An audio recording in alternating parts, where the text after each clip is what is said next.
Thank you very much, Madam Speaker. I didn't expect West Grand Bahama to complete so soon. You want to give me that extra 20 minutes on your clock?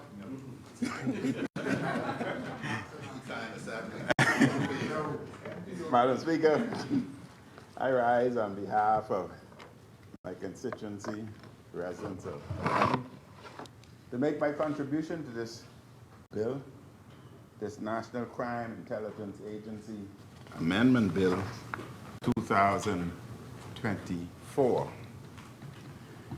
The National Crime Intelligence Act, Madam Speaker, was gazetted on July the 2nd, 2019. And the agency functions to gather intelligence for the protection of the homeland and in defense of Bahamian national security. Most Bahamians know little about the agency and its functions. It is important that the Bahamas has a vibrant intelligence agency, separate and apart from the police. Organized crime, illegal migration, human smuggling, fraud, and being lost are just some of the critical areas that a local intelligence agency should focus on. The bill before us, Madam Speaker, changes the name of the agency to National Intelligence Agency, creates a commission to help oversee the organization, and defines how certain powers work in the operation between the director and the commission. It also defines various aspects of the terms of employment for employees of the agency at various ranks. Let me begin my contribution by stating that I support the amendment here being tabled today. I support all efforts to strengthen our law enforcement and intelligence agency in the fight against crime and the protection of our homeland. Crime is a vexing problem in the Bahamas and throughout the region, and most of our crime and disorder are on New Providence, our most populous island. We have experienced elevated crime levels for some time. Our crime problem has many roots. We are in the middle of a drug transit route to the United States. With drugs comes guns, violence, and gangland behavior.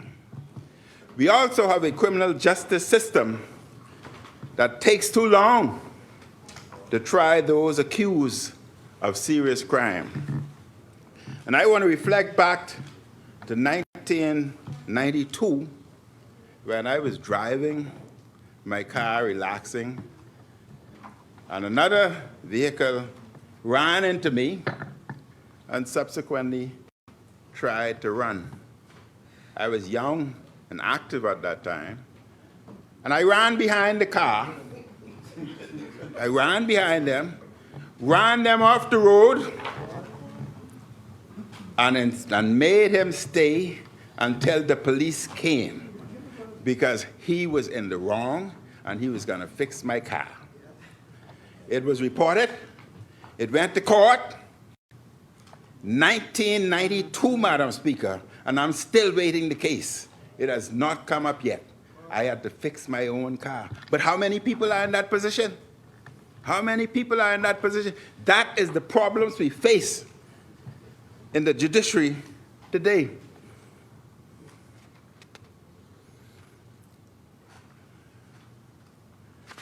Madam Speaker, accused persons consequently gets bail. Quite a number offend again while on bail, and others are killed while on bail. Sometimes the family members of those on bail are harmed or killed. There is a dangerous culture of retaliation and payback. We have also had a breakdown in our family structure, including the extended family. There are systematic problems in our national education system. We have a dysfunctional social culture in which core values have eroded dramatically. There's a decline in standards at every level of our society. And these factors, mixed with chronically high unemployment, and especially high youth unemployment, contribute to the criminality and dysfunction we grapple with on our streets and in our homes. Madam Speaker, this year, there have been 88 murders so far, according to the media reports. We have just over 3 months in this calendar year. That puts us on pace for upwards of 120 murders again this year.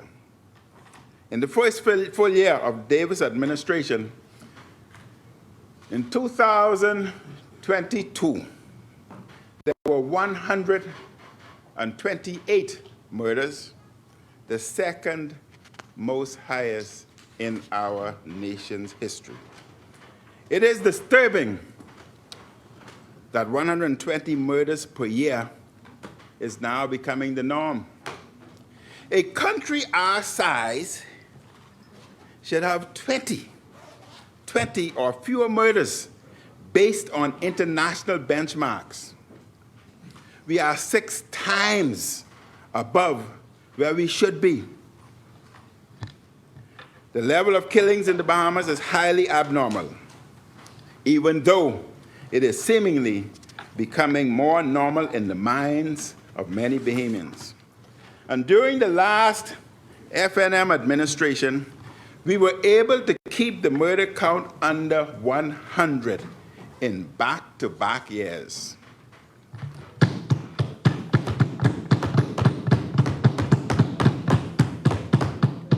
The PLP is struggling. That was not COVID. Check the records. Check the records. I wouldn't have to explain it to you. You are intelligent individuals. Read yourselves. The PLP is struggling to deal with the crime problem. On the campaign trail and during their term, they repeatedly pledged to address crime. They said they had a plan. They said in their blueprint that they would, I quote, ensure that the necessary reforms are executed for a safe Bahamas. They said they would commit to enhancing fighting methodologies in their aggressive war against crime. Like so many PLP promises, none of these things has happened. They are very good at promising the sun, promising the moon, and promising the skies and the stars. But they usually fail to deliver even their most basic promises. 3 long years into his term, and there has been little to no success by this Prime Minister and his government. There has been especially no success in the crime fight. There are too many murders, robberies, break-ins, and thefts in our country. Too many Bahamians feel unsafe. People are afraid and anxious in their homes, in their businesses, and even when they go out for recreation or to socialize with their families or with their friends. And many Bahamians feel safer overseas than they do at home. Many people from the Family Islands can't wait to get back home, even as we are seeing increasing levels of crime on certain islands. The Commissioner of Police acknowledged this in a recent interview on ZNS News. Our people, Madam Speaker, have to invest in bars and security screens for their windows, and security cameras, alarm systems, and extra lighting for their homes. All this in an effort to deter criminals from taking advantage of them. This is not the way Bahamians should live. You know, Madam Speaker, growing up in Baintown, we didn't know what crime was about. We knew everybody. We didn't have air conditioning, but the bed was always directly under the window, and the window stayed open with a stick. And on many occasions, while lying in bed, you had the liberty of stretching out and having your feet hang out the windows, enjoying the organic air.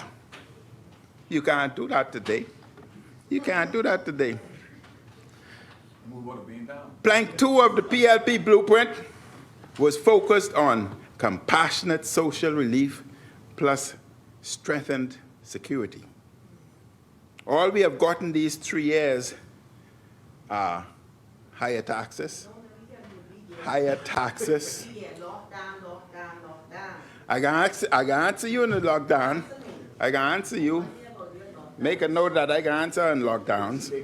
All we have gotten these 3 years are higher taxes,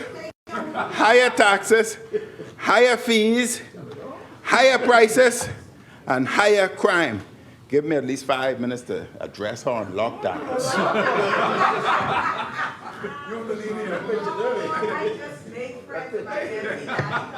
Our elected government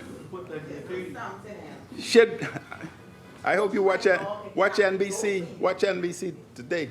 You should have watched it. A high U.S. official subsequently was dismissed, fired, because he had not followed the lockdown policies during the COVID in the U.S. But I can address you. Our elected government should be doing more to drive down the levels of crime and violence. I only need 5 minutes for you. Sadly, we have an administration that doesn't know what to do. Madam Speaker, the Prime Minister is barely in the country, which sends a very clear and strong message about what he is interested in doing. He prefers traveling than dealing with major issues at home, such as crime, healthcare, infrastructure, the cost of living, and the problems in the Family Islands. And regrettably, the National Insurance Minister, National Security Minister, is in the wrong job. Great man, intelligent man, but in the wrong place. By the way, I see from the newspapers that the Prime Minister was just at another event in New York. He was giving, this is important, he was giving another speech on climate change, while his government is about to bulldoze precious green space that captures carbon emissions. I agree with those who say that the Prime Minister is an absolute hypocrite when it comes to the environment. Madam Speaker, the West is challenged continuously with the wetlands being filled, destroyed, and subsequently adjoining homes are bombarded and experience severe flooding because the wetlands are used, the wetland serves a purpose in this country. Madam Speaker, as a matter of fact, and I brought this up before, the wetlands are being filled with debris, green waste, cans, bottles, buckets, whatever they can find. and then a layer of soil is placed on top of it. So the poor, innocent consumer who's purchasing a property believe that they are buying land because there's soil on top, when in actual, once they try to build, then they find they have to go through the swamp. Madam Speaker, that is wrong. That is wrong. I've mentioned it before, and it still happens. It happens on Kiskadee Drive, and others I can mention to you. Mr. Speaker, Madam Speaker, that is criminal. That is criminal what is being done to the Bahamian populace. I'm running out of time. I can't take it on. He goes around the world. I can't take you on. I can't take you on yet. He goes around the world talking like an advocate on the environment, while his government prepares to lay massive amounts of concrete on a wetland area in New Providence. If you don't know, go read. Inasmuch as the administration hopes this bill bolsters the intelligence agency to help with the crime fight, I support this ambition. As the director of the agencies and his senior team use these amendments to help strengthen the organization, I hope the director speaks to the media more in interviews to inform the Bahamian people of the role of the agency in our nation. It is an intelligence agency. The director cannot discuss the secret work they do. I repeat, that it is an intelligence agency, and the director cannot discuss the secret work they do. However, he or she can give a general overview so that Bahamians could have confidence in the organization. Such an agency should be used for the right purposes. It must never be used for partisan politics and to go after one's opponents. It is important that the public have confidence in law enforcement and intelligence agencies. Bahamians remain deeply concerned that confidence in the police force has decreased to an all-time low due to the voice note scandal. More than 2 months have passed since the allegations of bribery, corruption, and possible complicity in murders regarding the police force came to the attention of the public.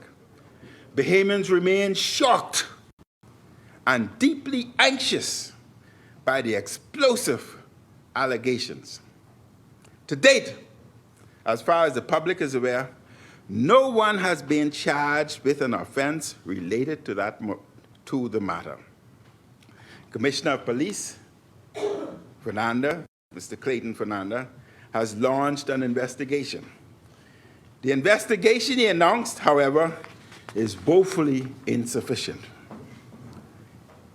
If this is the sole investigation, this scandal may worsen and confidence in the force may sink lower and lower. This scandal, Madam Speaker, is a major test for the force and the government.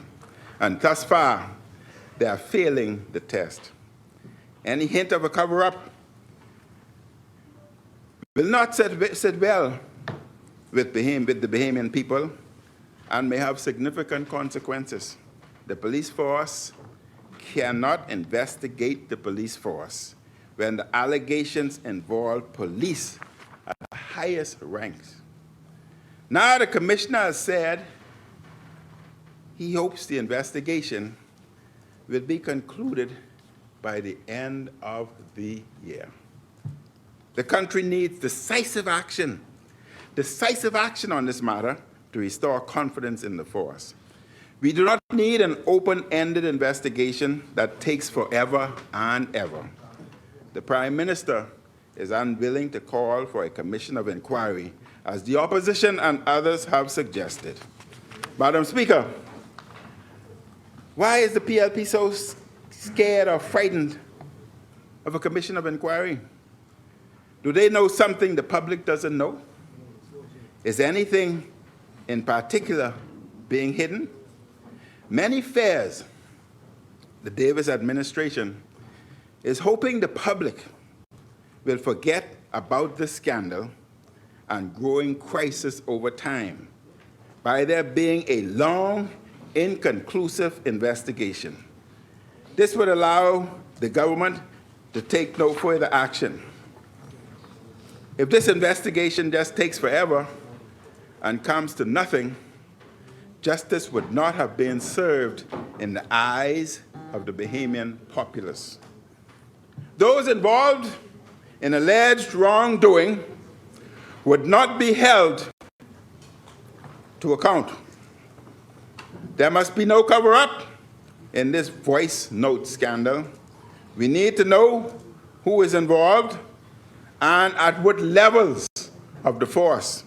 Madam Speaker, there are many who are somewhat afraid of a commission stating that what it can possibly do. But a commission, Madam Speaker, would give us the opportunity to reset the button. A stronger, more vibrant, and trustworthy police force. It'll reset the button in terms of promotions, so that promotions would be done in a more transparent, non-political manner. It would reset the button so that we can deal appropriately with the salary scales of the police force. For what the police does today, Madam Speaker, they are grossly underpaid.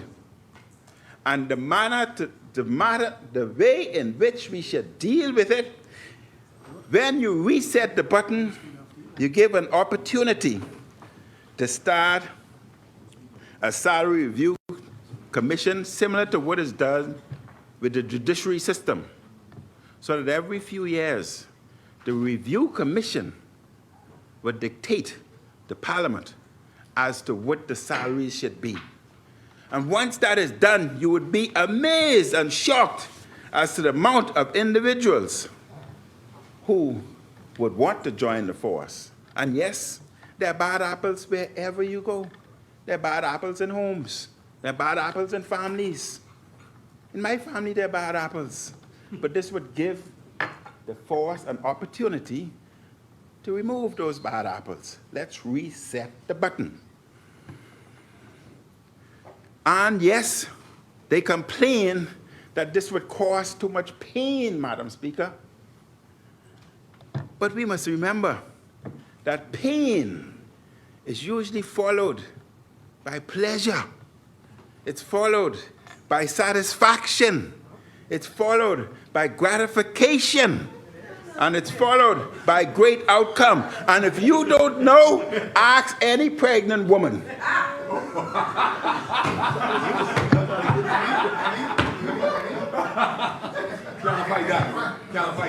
Ask anyone.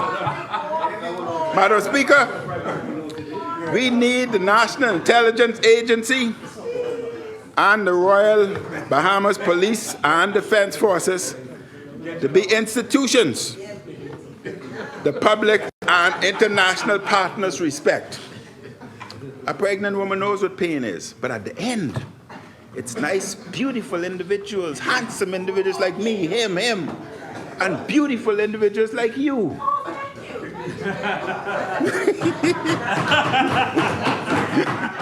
Madam Speaker, with the public holding these agencies in esteem, Bahamians would be more willing to help them carry out their mandates. As the National Intelligence Agency grows, it is my hope that it takes on the best possible candidates to its ranks. I hope in the years to come, the Bahamian people see it as a key institution in the crime fight and the wider protection of the Bahamas and interests. I support this bill and the National Intelligence Agency and its men and women who serve our country. Let me spend 3 minutes addressing the member. Madam Speaker, the member talked about I locked down the country and locked down individuals. Everywhere I go, I am tired of hearing this PLP's propaganda. I am tired. Madam Speaker, let us hear.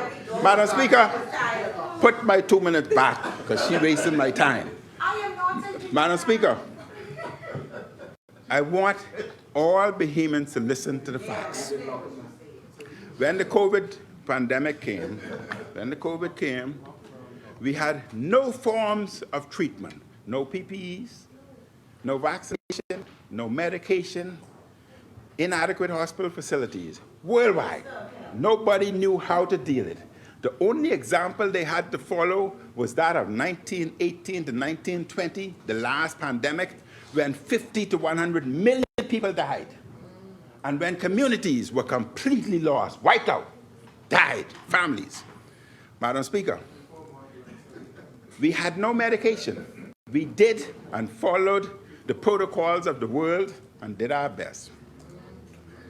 At the end of the day, the PLP, listen to me carefully, the PLP took over in September 2021. When they took over, policies were in place. More than 100,000 Bahamians were vaccinated. Masks were in place. Hospital facilities were improved. Negative pressures were introduced in the clinics so as to remove viruses. None of those were in place. Medications were in place. That's what they inherited. Contact tracers were in place. That's what they inherited. But, Madam Speaker, the facts are 47% of the COVID cases fell under the PLP with all the medication and all the resources in place. 47% of the COVID cases came under you. Madam Speaker, these are facts. Madam Speaker, in addition to that, facts. 40% of the deaths, in spite of them having all the resources and everything in place, 40% of the deaths occurred under the PLP. No. Madam Speaker, another fact. You see, you shouldn't go down that road. Another fact, Madam Speaker. Another fact. When you look at the death rate throughout the COVID, put my 2 minutes. Madam Speaker. When you look at the death rate per month, under the FNM, 29 people died per month. Let me ask Google. Per month. With no medication. With all the resources under the PLP, 28 people died per month. I have a lot more, but I'm running out of time. Madam Speaker, let me go back to what I want to say. But I can deal with you. I finish. Madam Speaker, the people that demonstrated in Grand Bahama, it was a people's demonstration. I was happy to see the people finally having peaceful demonstration against businesses, against governments, which is important. This is important. In a democratic society, we elect a government, and the government is in place for 5 years. They are our employees. They are the employees of the people. Unfortunately, the people cannot fire them for 5 years. But the people, the checks and balance, is, as Martin Luther King pointed out, peaceful demonstration can force the people and can force the government and businesses to speak. I was happy to see the people demonstrating.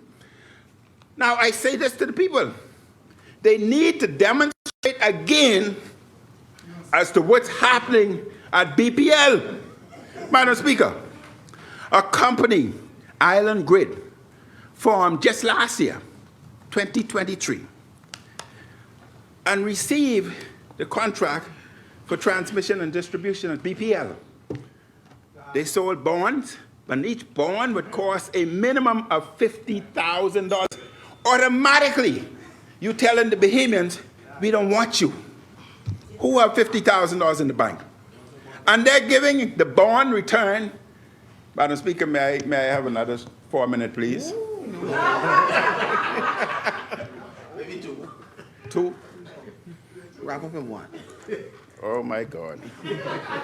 Anyhow, It's a lot. the bond, 8% return. Then the shares, $30 million worth of shares, to a select group. Not open to the people. The select group, we want to know who that group is. Who are those oligarchs? And those oligarchs only put up $30 million, and at the end of the contract will receive in profits almost $500 million. Who are they? That is wrong. That is wrong. We need to demonstrate to look out for the people. And the other one, last one, Madam Speaker, I got a lot more, because I can talk about the JDL, what y'all doing. The JDL, every package coming through the courier system goes to a company, JDL, 20 cents per pound, and now what they're saying, Remember, Madam Speaker, we come back another time with that. Madam Speaker, It's not pertinent to today. I thank you for what's going on, but again, with respect to the port and the shore, electricity, the cruise ships, that's a matter that has to be dealt with, because again, everything is going to the oligarchs, and we will see a severe case of income inequality and poverty increase. I know the member for Angliston. The member for Angliston is a people's person. The member for Angliston will fight for the people. She fight for the right, and she will tell you what's wrong. I know the member for Angliston could not support that, because she's a people's person, and she will always have my support and my vote. Thank you, Madam Speaker. As many